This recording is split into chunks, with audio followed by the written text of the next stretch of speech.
Father Farrell, thank you so much for sitting down with me today. I read that you're one of 6 kids, I think, which I am as well. I'm the oldest, so I was wondering where, where your birth order might be, if you're the oldest or the youngest. Sure. Thanks, Hannah. I'm happy to be here with you.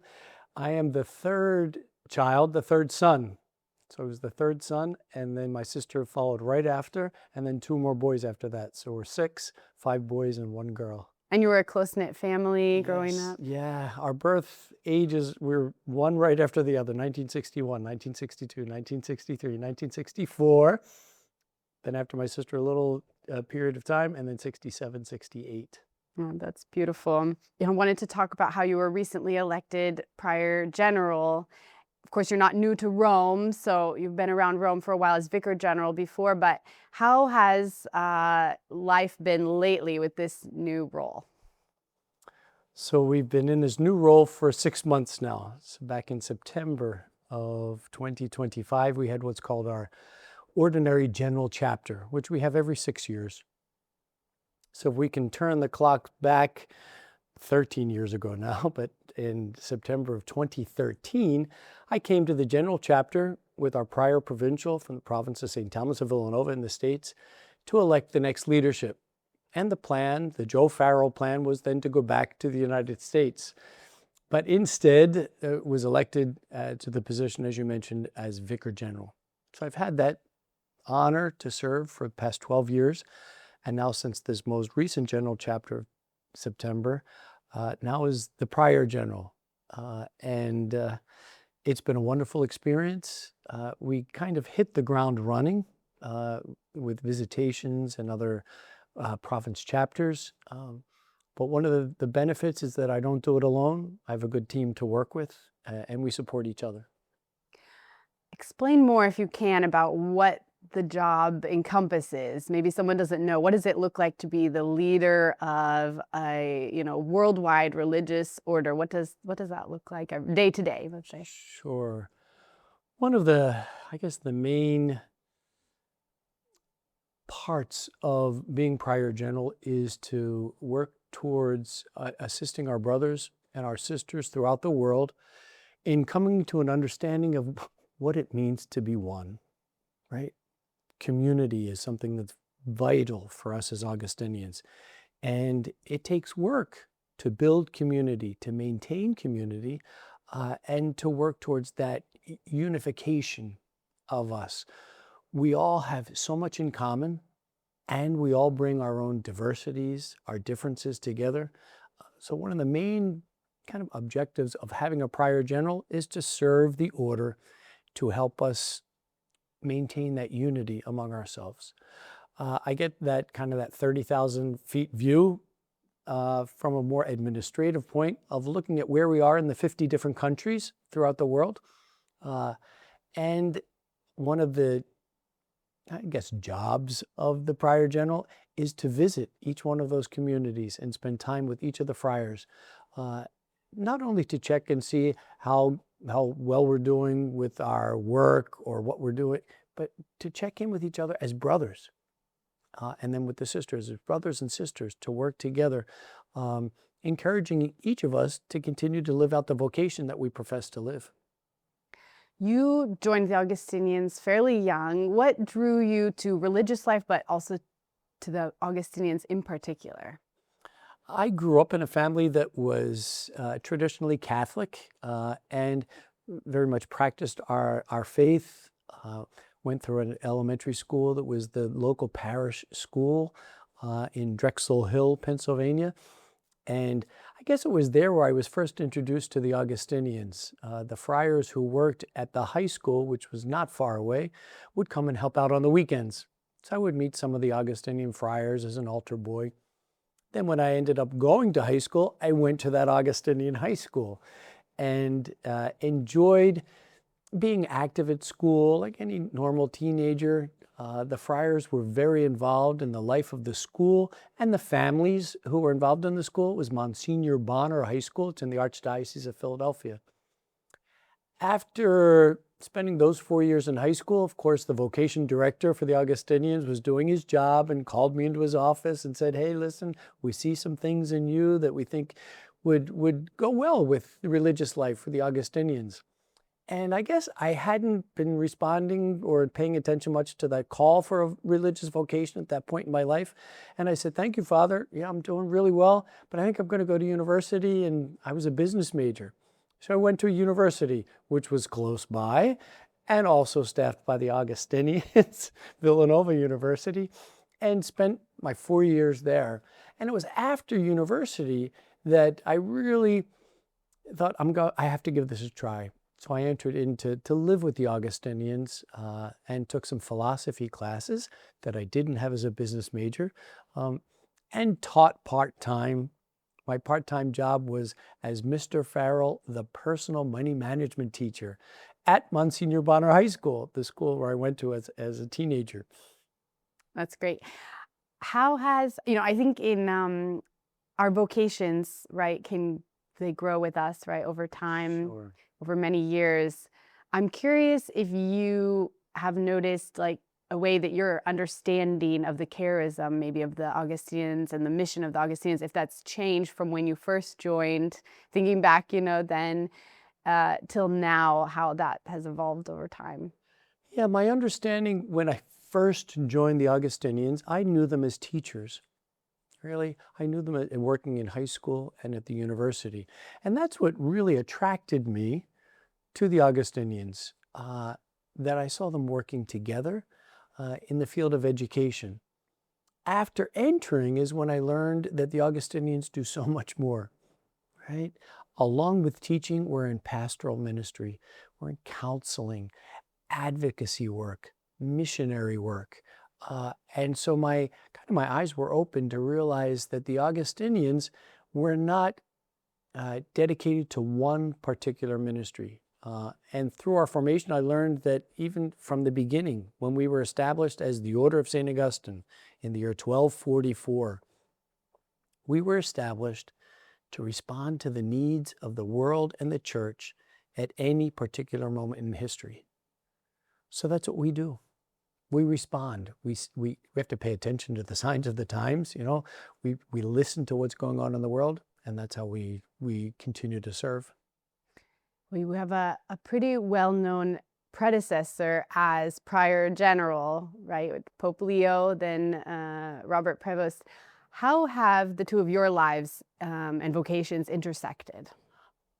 When I was a novice, so many years ago now, we're talking about in the mid-1980s, we had our novitiate was an intercircumscriptional novitiate, interprovincial novitiate, and it was in Racine, Wisconsin, about an hour's drive from Chicago. So I remember as novices, we would go down to Chicago to visit some of the newly ordained priests of the province of Our Mother of Good Counsel in Chicago, and Robert Prevost was one of those newly ordained priests. So we got to meet and spend some time kind of learning what it meant for them to go through formation and what they're going through now is kind of new ministers in the church. That's my first memory of meeting Robert Prevost at that time. And then had opportunities to interact with him when he was provincial in Chicago. We would have some national youth and young adult gatherings in various places. And I remember one particular that we had at Merrimack College in North Andover, Massachusetts. And the provincial, Robert Prevost, came with a group of young people because he was really interested in helping them to form themselves as Christians and coming to an understanding of who they are as a young person, as a member of the church. Then many years later as prior general, I was here as a student. We worked on various commissions together for Augustinian spirituality or work with the laity and continuing that work with the young people. Do you have any favorite personal memories with him? There are a lot of great memories. Some of them are more recent ones when he was assigned back here in Rome as the prefect for the congregation for bishops. He didn't live with us in community here, and yet I saw it was a real priority for him to continue to maintain that sense of connection with community. And so he prayed with us every morning. We would have morning prayer together, Mass every morning, share some breakfast. He would go off for his work in the dicastery, and then would come back and have pranzo, have lunchtime with us. He found it to be a priority, which it was a priority for us also. So my favorite memories are kind of walking into the chapel. He was always in chapel before any of us, but walking into the chapel and seeing him praying. What is he like as a person? How would you describe him? He has a great sense of humor, very systematic. He was a mathematician at Villanova University, and that follows through with him. Man of prayer. I wouldn't say he's timid. Someone once asked me if he's timid. I said, no, I don't see him as timid. Perhaps a person who needs time to recharge his batteries when he's with big groups or preparing to be with big groups, needs that personal time, which we all do in a sense, of recognizing, all right, Lord, I need to listen to you for a little bit before I go out and speak or talk on this particular subject. So that's the man that I know. You mentioned the importance of community for him, and of course he found that in the Augustinians. I wonder how his time as a religious priest, as an Augustinian, how that might be influencing his papacy now and how he is as Pope. What are your thoughts about that? We are founded as Augustinians to be a community based on mutual sharing of everything and taking those opportunities to help each other along the way to God. Sometimes that means fraternal correction. Sometimes it means just being present to listen, but most of all to share material possessions, but also share what's going on in the inner stirrings of my soul, my life. And that was part of our initial formation as Augustinians. Any Augustinian throughout the world is going to have that initial formation. It's based on the rule of St. Augustine. Pope Leo also had that. And so I don't think he can help but bring that with him to his papacy now, especially with the themes, the global themes of peace, of bringing divisions together. His motto, in the one, in Christ we are one, right? It brings us together to be one, recognizing our diversity, recognizing our differences, but the goal is to come together as one. Does the spirituality of St. Augustine, how does that fit into that, and how do you see that as well in Pope Leo?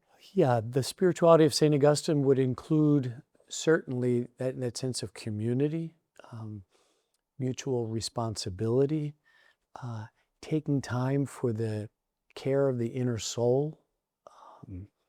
Augustine is one who, in the City of God, mentions that no one should become so preoccupied with the necessities of the world around them that they forget time to spend alone with God.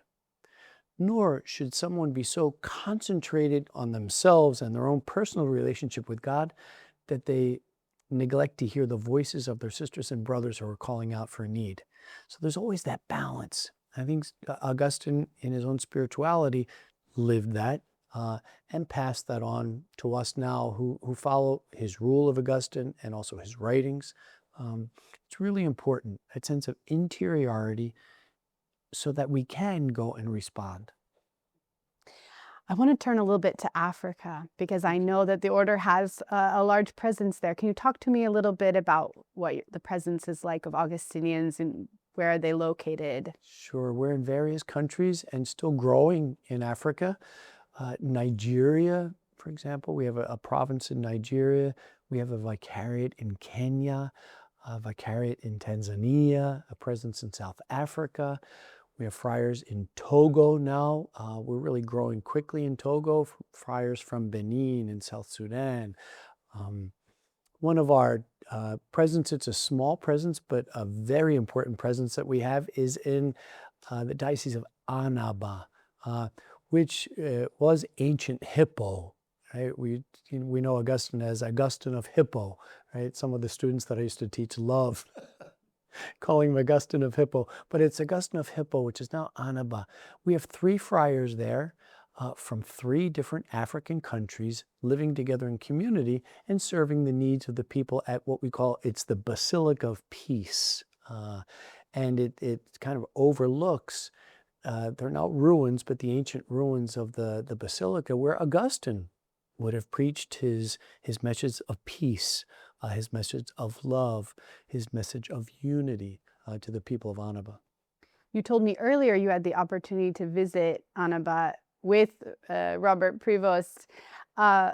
He, as Prior General, was able to visit a lot of your communities, right, in Africa. So That's what was right. his experience with that? Yeah, he has the experience. One of the roles I had mentioned earlier is of the Prior General is to visit each of the communities and each of the friars. And so as Prior General, he would have visited all of our places. One of the particular memories I have is in 2004, was after an intermediate chapter that had taken place in Spain. They had organized a visit to some of the historic places of Augustine in Tunisia, Tagaste, Carthage, and then we were able to visit the Basilica of Peace in Annaba also. We were a multilingual group, and yet felt as if we were one. We all had that common denominator, if you will, of St. Augustine. And Robert Prevost, he led us on that pilgrimage. That's amazing. We're coming up on a year since Pope Leo XIV's election as Pope. I was wondering if the order has seen an increase in interest, maybe in people interested in vocations. Has there been any kind of Leo effect following his election? The Leo effect, we use that term also. So yeah, on May 8th of 2025, when Pope Leo came to the loggia and announced to the world that he's a son of Augustine, an Augustinian, certainly our chest pushed out a little bit. We were very proud of that, and still are. Our sisters are proud of it. Our friars are proud of that. And that small phrase brought, in a sense, a certain spotlight on the Augustinians that had not been there before. We were the worker bees, keeping our heads down, doing our business. But now there's a spotlight that we're still getting used to. It's uncharted territory for us. And we're seeing a growth in interest. People are learning more about not only the Augustinians, but people researching who St. Augustine is. Perhaps they studied Augustine in philosophy or in a theology class, but want to know more about him. So we are experiencing, if you will, that Leo effect of at least candidates expressing an interest to know more about us. Who are you? What do you do? Where are you? What does it mean to have a vocation to be an Augustinian friar or an Augustinian sister? And so our vocation directors are working a lot harder than they had in the past. They're working together with each other.